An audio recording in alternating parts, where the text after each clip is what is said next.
बाळासाहेबांच्या तमाम शिवसैनिकांना तुमच्या ह्या अनिश गाढवेचा, बाळासाहेबांच्या या कडवट शिवसैनिकाचा आणि शिवसेनेच्या प्रवक्त्याचा मानाचा जय महाराष्ट्र। ज्यावेळेस महाराष्ट्रामध्ये दोन कडवट मराठी पक्षांना फोडण्याचं पातक या भारतीय जनता पक्षाने घडवून दाखवलं, त्याच क्षणी या भारतीय जनता पक्षाने स्वतःची कबर स्वतः खोदली होती। महाराष्ट्राच्या या राजकीय भूमीमध्ये या भारतीय जनता पक्षाची कबर तेव्हाच खोदली गेली होती ज्या क्षणी त्यांनी शिवसेनेला आणि राष्ट्रवादी काँग्रेस पक्षाला नख लावण्याचं काम केलं होतं। दोनही मराठी पक्ष, हा झाला राजकीय विषय, त्याच्यामध्ये अनेक गोष्टी घडल्या। काल परवाच्या लोकसभेमध्ये काय घडलं तुम्ही सर्वांनी पाहिलं। पण एक महत्वाची गोष्ट ज्याला आपण दुर्लक्ष करून चालणार नाही, ती गोष्ट म्हणजे एक सामाजिक विषय, एक सामाजिक चळवळ देखील संपवण्याचं पातक या भारतीय जनता पक्षाने करून दाखवलं। मी अजून तरी याला करून दाखवलं असंच म्हणेल, कारण ज्या प्रकारे मराठा आरक्षण आंदोलनाला संपवण्याचं काम चालू आहे, एक सत्यानाश करून टाकला या मराठा आरक्षण आंदोलनाचा या भारतीय जनता पक्षाने। आज कित्येक वर्षांनी मराठा एकवटला होता, कित्येक वर्षांनी, शेकडो वर्षांनी मराठा एकवटला होता, आणि हा मराठा कधी का नव्हे तो जातीसाठी एकवटला होता, स्वतःसाठी एकवटला होता। आजवर मराठा मातीसाठी लढला, पण आज कधी नव्हे तो मराठा जातीसाठी एकवटला, आणि भारतीय जनता पक्षाने मराठ्यांच्या ह्या आरक्षण आंदोलनाचा सत्यानाश करून टाकला। चुकत असेल तर मला अडवा, कोणीतरी चुकत असेल तर सांगा मला, आणि हे सांगण्याचा अधिकार तुम्हा सर्वांना आहे। शिवसेना एक वादळच्या सर्व सदस्यांना आहे। मराठ्यांच्या आरक्षण आंदोलनाला कशा प्रकारे संपवलं गेलं आपण सर्वजण रोज पाहत आहात। इंग्रजांची तीच नीती, फोडा आणि राज्य करा, फोडा आणि राज्य करा। ज्याच्या समोर त्यालाच उभा करायचा, मराठ्यांसमोर मराठा उभा केला गेला। पहा ना, दरेकराची ती स्टेटमेंट पहा, विशेषतः लोकसभा निवडणुकांच्या नंतरची दरेकराची, प्रसाद लाडची, नितेश राणेची, निलेश राणेची आणि नारायण राणेची स्टेटमेंट पहा। विशेषतः हे सारे मराठा, आजही तो खंडोजी खोपड्याचा तो गुणधर्म या सर्वांमध्ये मला दिसून येतो। मराठ्यांमध्ये दुहीची बीज अशी टाका, खडकावर टाका, टणक खडकावर टाका, काळ्या कुट्ट खडकावर टाका, पाणीही टाकू नका, मातीही टाकू नका, ओलावाही देऊ नका, उभंही देऊ नका, ती दुहीची बीज अशीच्या अशी फुलतात। मराठ्यांना दुहीचा शाप आहे, त्याही काळात होता, याही काळामध्ये आहे। मराठ्यांना दुहीचा शाप आहे। अगदी आजचंच एक विधान तुम्हाला सांगतो, आणि मी मगाशी बोलता बोलता तुम्हाला म्हणालो, लोकसभेनंतर विशेषतः ही स्टेटमेंट वाढली आहेत, कारण ह्यांना स्वतःचा पराभव कशामुळे झाला हेच मुळात कळत नाहीये। बुडत्याचा पाय आणखी खोलामध्ये। मी सुरुवात ज्या विषयाला घेऊन केली, महाराष्ट्रातले दोन मराठी पक्ष फोडले, तिथेच यांनी स्वतःची कबर खोदली होती। 32चा आकडा 16वर पोहोचला। विचार करा, जो म्हणत होते आम्हाला याव जागा मिळतील, आम्हाला त्याव जागा मिळतील, 400 पारचे नारे ठोकले गेले।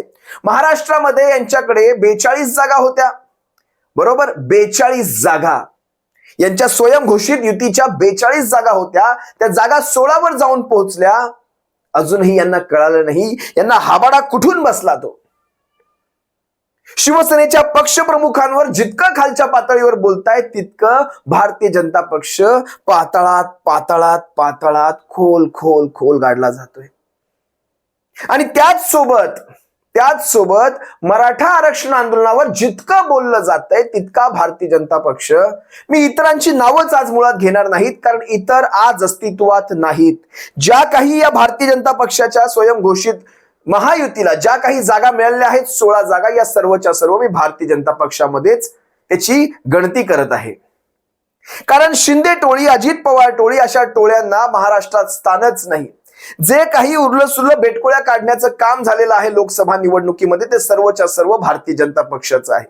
ज्या काही 5, 6, 7 जागा या शिंदे टोळीला मिळालेल्या आहेत, त्या साऱ्याच्या साऱ्या भारतीय जनता पक्षाच्या जागा आहेत। हे काही तुम्हा आम्हाला वेगळं सांगायची गरज नाही। आज भारतीय जनता पक्ष बाजूला केला तर शिंदे टोळीला डिपॉझिट वाचवण्या इतकी देखील मतदान झालेलं नाही, आणि हे स्वतः शिंदे टोळी देखील जाणते। अनेक विश्लेषक वेगवेगळे विषय घेऊन शिंदे आता फडणवीसांना संपवतायत वगैरे अशा प्रकारची विश्लेषणं करू लागलेली आहेत, पण त्याच्यात एक कवडीचा दम मला दिसत नाही। शिंदे हे फडणवीसांना, किंवा फडणवीस हे शिंदेंना, किंवा अजित पवार हे तिघेही एकमेकांना संपवू शकत नाहीत, कारण ह्यांना संपवण्याचं काम स्वतः शिवसेनेच्या पक्षप्रमुखांनी हाती घेतलेलं आहे, आणि ह्यांना वेगळं आता कोणी संपवण्याची गरज नाही। या तीनही ढेकणांना या तिघांना ढेकणं म्हणतो आम्ही. या तीनही ढेकणांना महाराष्ट्राच्या राजकारणातून हद्दपार करण्याचं काम शिवसेनेचे पक्षप्रमुख श्री उद्धव बाळासाहेब ठाकरे करून दाखवतील. हा एक झाला राजकीय विषय. खरं तर शिवसेनेचे पक्षप्रमुख शिवसेनेची धुरा अत्यंत प्रभावीपणे हाताळत आहेत. पण माझा आजचा जो महत्वाचा विषय आहे तो आहे मराठा आरक्षण आंदोलनाचा आणि ह्या आंदोलनाचा सत्यानाश करू पाहणाऱ्या या मराठा नेत्यांचं. यांचं करायचं काय मराठा बांधवांनो? मराठ्यांना संपवण्याचं काम आज मराठाच हाती घेतोय. आजच सोलापूरमध्ये नितेश राणेचं ते स्टेटमेंट पहा. यांची भाषा एवढी खाली कशी काय येऊ शकते बरं? अगदी लोकसभेच्या निवडणुकीच्या नंतरची तुम्ही यांची स्टेटमेंट जर पाहिलीत तर तुम्हाला यांच्या सर्वांच्या स्टेटमेंटमध्ये दरेकर, लाड आणि हे राणे कुटुंब यांच्या स्टेटमेंटमध्ये एक मोठा बदल दिसेल. आजवर मनोज जरांगे पाटलांवर बोलण्याची हिंमत फडणवीस असतील, शिंदे असतील, अजित पवार असतील कोणीही करत नव्हतं. कारण हे बुमरँग होऊन आपल्या अंगावर उलटतंय हे त्यांना वारंवार जाणवत होतं. त्यामुळे या वरच्या म्हणजे पहिल्या फळीतले जे नेते होते, पहिल्या फळीतले नेते तेच फक्त एखाद दुसरं सलोख्याचं स्टेटमेंट करत होते. पण आज तुम्ही पाहाल वरच्या नेत्यांनी लक्ष घालणं सोडून दिलेलं आहे. हे मला जाणवतंय. तुम्हाला जाणवत असेल तर लिहा कमेंटमध्ये. वरच्या नेत्यांनी म्हणजे शिंदे, फडणवीस किंवा पवार या तीनही नेत्यांनी जरांगेंवर कुठलंही स्टेटमेंट देण्याचं टाळलंय आणि त्याच्या खालच्या दुसऱ्या किंवा तिसऱ्या फळीतले मनसबदार ह्यांचे, विशेषतः मराठा मनसबदार ह्यांचे, ते त्यांच्यावर अतिशय गलिच्छ पातळीची, खालच्या पातळीची टीका करू लागलेले आहेत. जेणेकरून कुठेतरी मनोज जरांगे पाटलांच्या त्या नावाचं वलय कुठेतरी कमी करण्याचा एक प्रयत्न केला जातोय. आणि ही अतिशय सोची समजी साजिश आहे मराठा बांधवांना. अतिशय सोची समजी साजिश. कारण ह्यामध्ये तुम्हाला व्यक्तीचं वलय एकदा कमी झालं, व्यक्तीच्या मागचा तो जमाव एकदाचा कमी झाला, ती गर्दी कमी झाली की व्यक्तीला संपवण्यात यांना वेळ लागणार नाही. आज मनोज जरांगे पाटलांना खरं तर मराठ्यांचं हे आरक्षण आंदोलन त्याच दिवशी फसलं होतं ज्या दिवशी वाशीच्या त्या टोल नाक्यापर्यंत आलेला मराठ्यांचा तो महामोर्चा, महाविराट मोर्चा ज्यावेळेस माघारी धाडण्यात आला होता. मी त्याच वेळेस एक विश्लेषण केलं होतं. अगदी 2 पावलावर मुंबई होती. 2 पावलावर मराठ्यांचं आरक्षण त्याच दिवशी मिळालं असतं जर ही मुंबईत हा मराठ्यांचा मोर्चा जर घुसला असता तर. त्याच दिवशी तुम्हाला, कारण वेळेला हे फार महत्व असतं. त्यानंतर तुम्ही कितीही वेळा प्रयत्न करा ती वेळ साधली जात नाही. वेळेला हे फार महत्व असतं. मराठ्यांचा मोर्चा मुंबईच्या अगदी किनाऱ्यावर आला होता पण तो तिथून माघारी धाडण्यात आला. त्याच क्षणी मराठ्यांचं आरक्षण आंदोलन संपवलं होतं. हे मी तुम्हाला तेव्हाच सांगितलं. छत्रपती शिवरायांची शपथ घेतली गेली आणि मराठ्यांचं ते उपोषण सोडवण्यात आलं होतं. छत्रपती शिवरायांची शपथ. आज तुम्ही या निलेश राणेची स्टेटमेंट पहा कशा प्रकारे म्हणतोय. जर नारायण राणेंविषयी एक शब्द जरी बोलाल तर तुमची जीभ हासडू, जीभ हातात देऊ. एकदा पहा हा निलेश राणे, माफ करा नितेश राणे हा काय म्हणतोय एकदा जरा पहा. खरंच हे मराठ्यांचे असतील का हो? म्हणजे कर्माने तर कुठेच मराठ्यांचे दिसत नाही पण चेहऱ्याने सुद्धा मराठ्यांचे वाटत नाही. खरंच हे मराठ्यांचे असतील.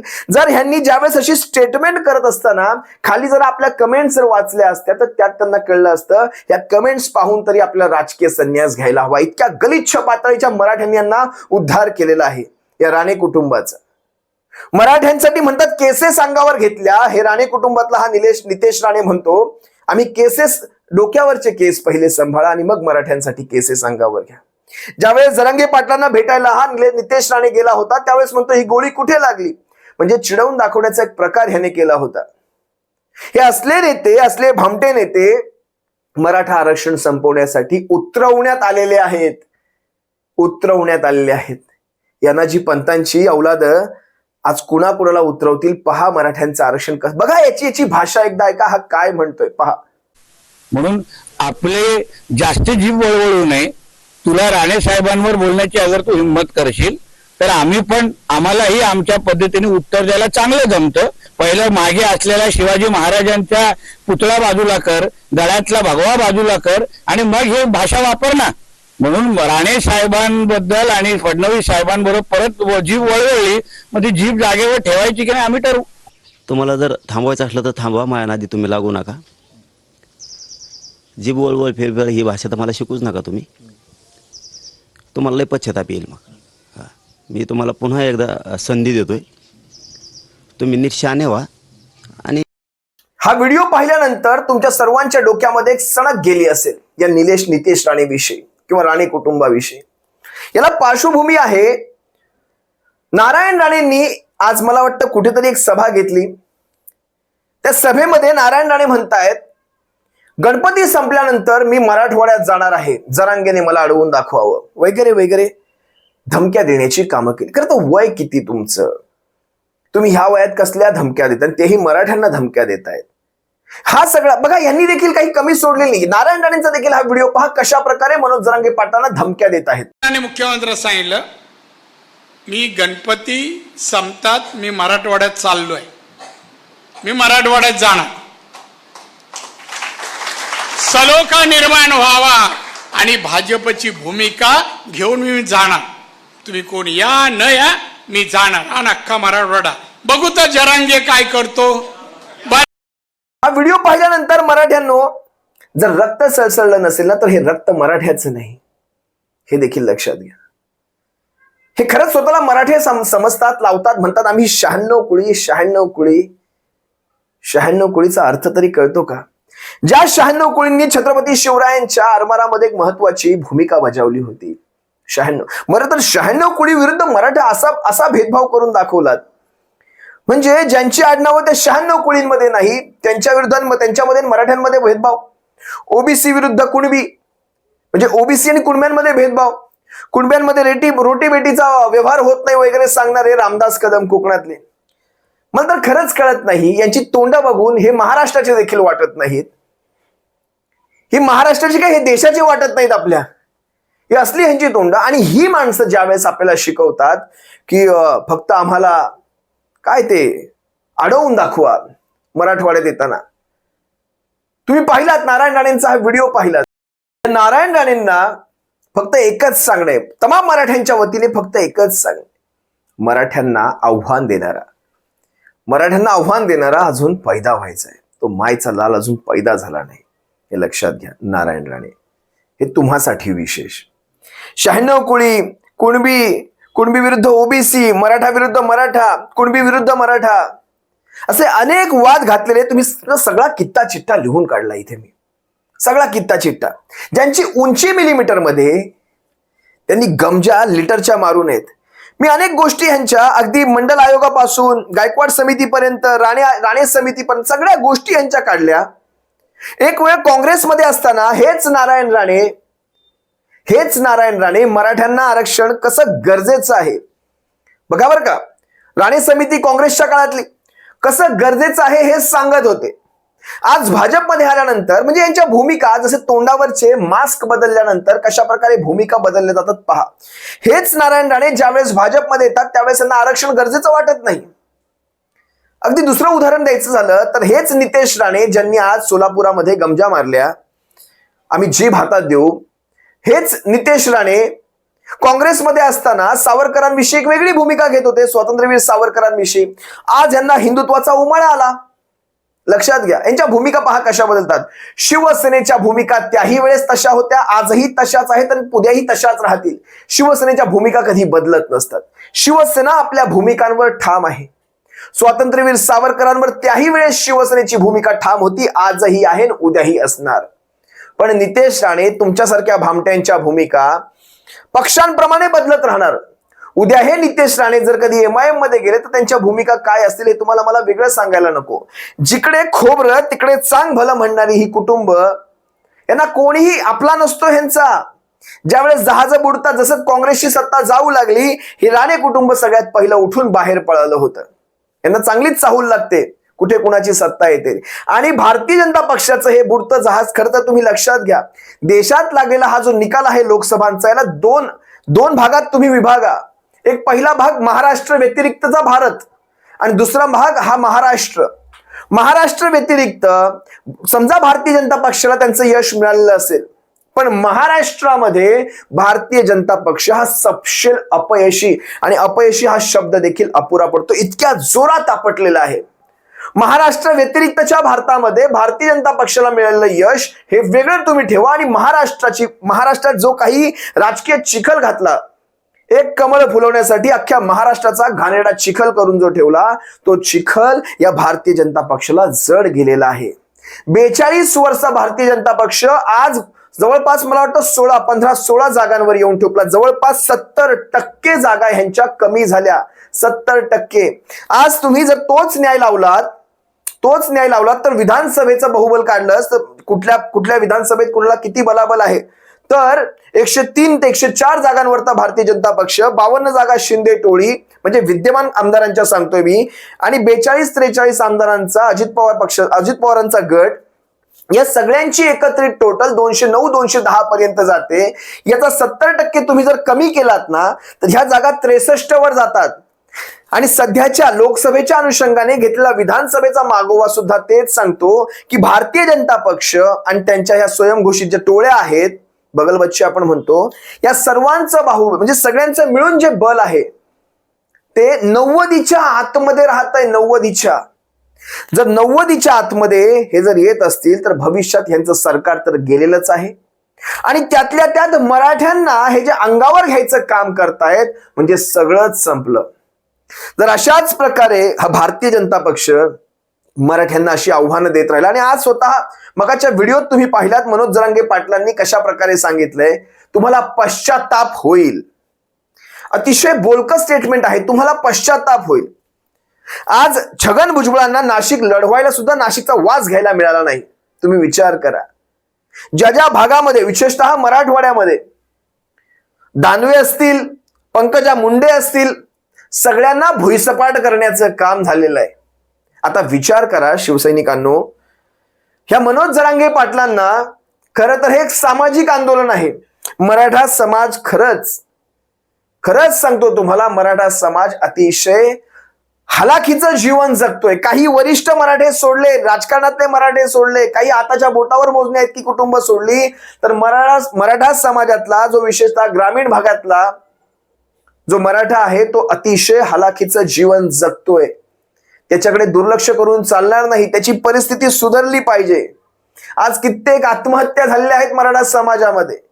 विशेषतः मराठवाडा घ्या, पश्चिम महाराष्ट्रातले देखील घ्या, सर्व महाराष्ट्रातले हलाखीतल्या तुम्ही त्यांचं जर उत्पन्नाचे आकडे काढले तर उत्पन्नाचा आकडा तुम्हाला 1.5 लाखाच्या आतमध्ये मिळेल. वार्षिक उत्पन्नाचा आकडा 1.5 लाखाच्या आतमध्ये, काहींचे तर लाखाभराच्या आतमध्ये मिळतील. इतके हलाखीचे जीवन जगतायत मराठे. त्यामुळे महाराष्ट्रामध्ये ह्यांचं सरकार उलथवण्यामध्ये शिवसेनेच्या पक्ष प्रमुख उद्धव बाळासाहेब ठाकरे असतील, राष्ट्रवादीचे प्रमुख शरदचंद्रजी पवार साहेब असतील, तितकाच मोठ्या प्रमाणावर जर हात कुणाचा असेल किंवा चीड कुणाची असेल, म्हणजे मराठ्यांची ही चीड होती, मला हे सांगायचं यामध्ये, ह्याला नाकारता येणार नाही. आणि आज ज्या वेळेस पुन्हा तीच गोष्ट भारतीय जनता पक्ष करतोय ते पाहून मला भविष्यामध्ये यांच्या विधानसभा दिसत आहेत. जो कोणी सत्तेवर येईल भविष्यामध्ये, मराठा आरक्षण आंदोलन, या आंदोलनाला मिळालेलं हे उत्स्फूर्त असा प्रतिसाद, हा प्रतिसाद फुकट जाऊ देऊ नका. या आंदोलनाला अनेक मराठ्यांचं बलिदान आहे. याच्यामध्ये मराठ्यांना त्यांच्या हक्काचं आरक्षण हे मिळालंच पाहिजे, हीच आमची कायम भूमिका आहे आणि ती कायम राहणार.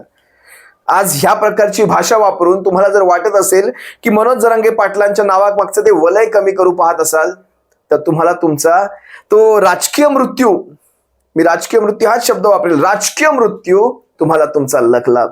वाट पहा या राजकीय मृत्यूची.